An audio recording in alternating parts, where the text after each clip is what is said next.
Hello, I'm Bruce Higgins, and I want to introduce Randy Williams. Hello there. And we're going to get going on an interview about some of the history of Randy. Oh, and yeah, it'll be scary at times, so hang on to your hats. So Randy, what inspired you to start diving? Well, probably like a lot of people, Bruce, growing up as a kid in California, on the beaches down there of Santa Cruz and Monterey. I'd have to say Tuesday nights at 7 o'clock, sea hunt. Growing up, in the late 50s, and my grandfather probably had my grandfather, one of those guys, had to have the absolute best TV. It's like if he was alive today, we'd have a 100-inch TV in the house. So Tuesday night, 7 o'clock, I had to fight for the TV. Okay. Sea hunt, my man Mike. So what year was that? I remember 1959 watching it, maybe 58, 59. I'm born in 53, so yeah, somewhere in that neck of the woods. Okay, so who were some of your early diving mentors when you actually got started in taking the big plunge? Oh, that would have been June of 1969. So I was just shy of my 16th birthday, so I was towards the tail end of that 15th year. And remember, July of 69 was the moon landing, so it was all that wonderful history in that year. But my instructor at the time was a Nowie instructor named Dave Stoner, ex-Navy, retired Navy diver, UDT, guy had more sea stories you never talk with, kind of one of those. Those are the kind of guys I was diving with. There was the San Jose Flipper Dippers was a club I belonged to early on, being in high school in San Jose. And so that was kind of the bunch in there. I blank on a half a dozen names, but Dave Stoner was my instructor. This guy we actually had to do open water classes before we warmed up with the pole, just like UDT. He made us run up and down the beach, carrying this pole, exercising in our wetsuits before we got suited up there at Del Monte. I love that man. So do you have any early memories of the equipment that you used in those days? Our first diving gear that I was first certified in was Aquamaster 2 hoses, Daycors, all 2 hoses with the CO2. Dave was pretty much anti the first BCs because they were out in the Fenzies. I think by 70 we started to see the first Scuba Pro horse collar, which I still have my original one. And I've never let this stuff go. But a lot of that was the good old time honor days of learning how to properly weight oneself for the depths and time, and there were still J valves, but I do remember the first pressure gauges, the SPGs. So do you remember some of your first dive sites? Oh yeah, definitely. Probably the biggest ones that I just fell in love with, it was Point Lobos State Park down there, Monterey, Carmel, Monastery. I learned the Monastery crawl years ago. In those days, and God, in fact, what else are our favorite ones down there? And then later on in high school, I was able to expand out abalone diving in Northern California. By the time I was 16, I think I was one of the abalone diving masters. And I think the fond memory of that in California was where you had everybody lined up. So the novices had to do all the gutting and the dirty work, and then the masters, we'd be at the end of the cooking line sampling. I was one of the young masters at the time. So do you remember any of your buddies from that era? Oh, there was Tim Uphill was a guy I used to dive with. Dan Leiter, he was in high school with me.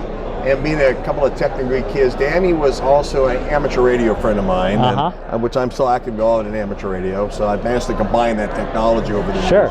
And Danny and I did a lot of diving. And in fact, during high school, I remember coming out of the water at Monastery. We were crawling up out of the beach.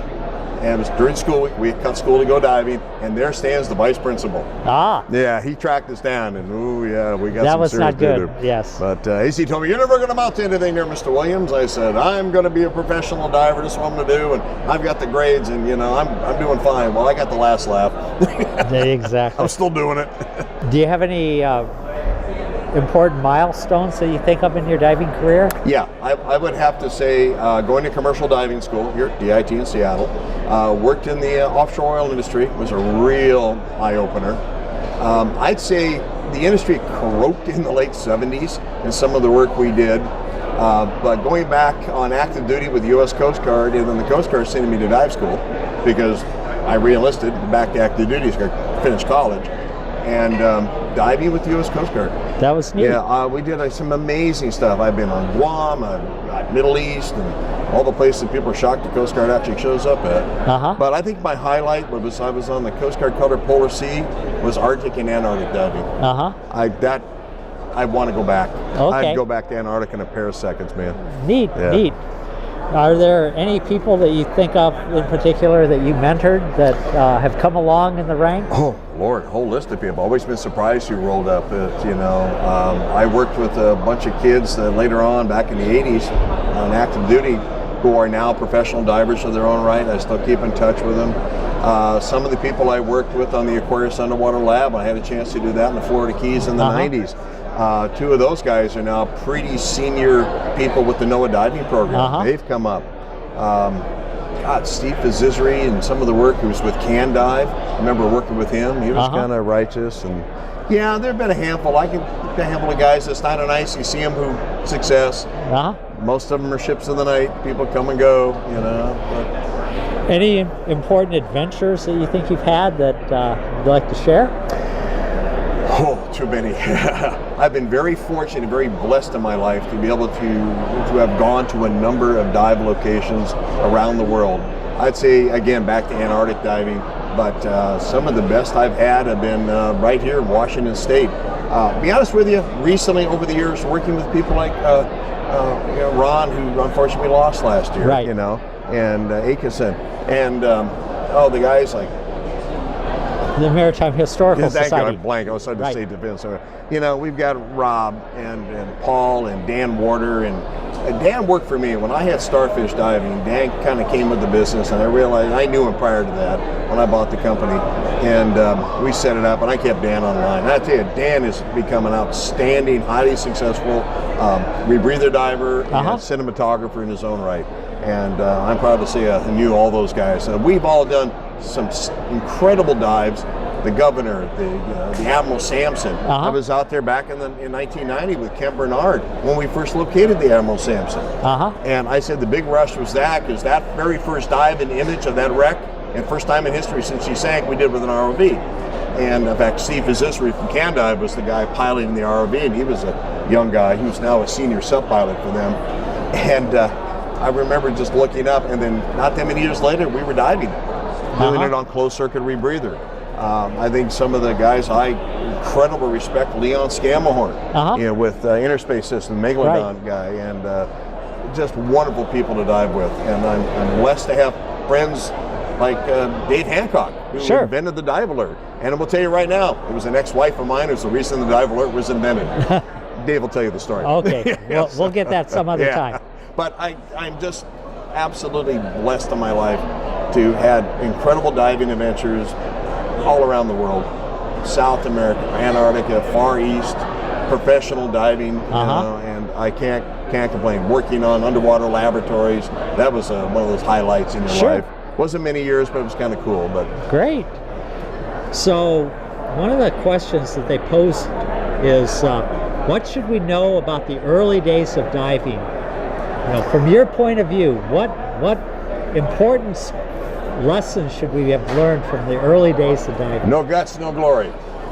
Oh, okay. That's one way of looking at it. Or as I finally remembered, my wife will cringe to this, I remember when diving was dangerous and sex was safe. Oh, okay. And now I don't want to throw the back out. Okay. But no, I'd say take away from, you had to be open for a lot of adventure. You had to have an open mind. You had to think on your feet. You had to be adaptable, and you had to have respect. I know maybe some people don't quite respect the water out there like they should. And I'm a firm believer, if you're going to go diving, you need to be reasonable physical shape, but you need to be a water person. You have to have good watermanship skills. And I think that's lacking in a lot of folks who are diving. It used to be we prided ourselves to really know our water, to understand our skills and boating skills. Sure. We knew the mechanical skills, and I used to drill that into my technical students. You need to learn rigging and boat operations and all that to really get a feel for what goes on there, but respect the water. Yep. Respect the water, because it'll bite you in the ass if you're not careful. Pretty neat. Yeah. pretty neat. Love the water. Love and respect. Yeah. When my life ends, I'll be absolutely pleased that I've had a chance to be part of this big adventure of the underwater world, because it's been a fun ride. So what current activities do you have going on? I see you're wearing the Washington Scuba Alliance shirt. I've been very fortunate the last number of years. Randy and I, my wife Randy and I, have both been on the board of directors with Dive Around the Clock. We've had a good run with that, and we're highly supportive of that program. In the last many years, I've been working with Washington Scuba Alliance, Jim Trask and the gang, doing our best to do enhanced dive site activities here in Puget Sound. The work we're doing on artificial reef programs and building it up with the state parks, it's been highly successful. Great. It's been really good. And all the work with maritime documentation guys, the new group, and people like that. But one of the biggest pleasures I've been doing the last 4 or 5 years is the work I've been working with the Marine Science and Technology Center down at Highline College. They're at Redondo. Great bunch of people. Russ Higley's the manager down there. The foundation director is Dr. Katie Lawrence. One of the things I've been doing for a number of years now is I run their underwater video program. I've been mentoring some of their new students. We do a live dive program, live video from right at the end of the pier, that kind of stuff. Great. And I think that's been a lot of fun. That's been probably a big highlight of my life, is working with the college. Science. It's all about science. You got to teach them. Heads of mush out there. Yeah, exactly. So it's been fun. It's been fun. So I can't complain. So we got to keep diving. Keep doing. Hey, I get to work with people like you. I'll have you know, we've had fun. How many years have we known each other on and off? Boy, it's been a while. Well, I've drug a lot of stuff in that park with you. Yep, we've had some interesting times. That's correct. Yep, we've drug a lot of stuff. And I tell you, I admire you for your tenacity, and you're the only guy I know can move that much concrete around with human power. Yep, well. The Egyptians would be proud of you. Yeah, exactly.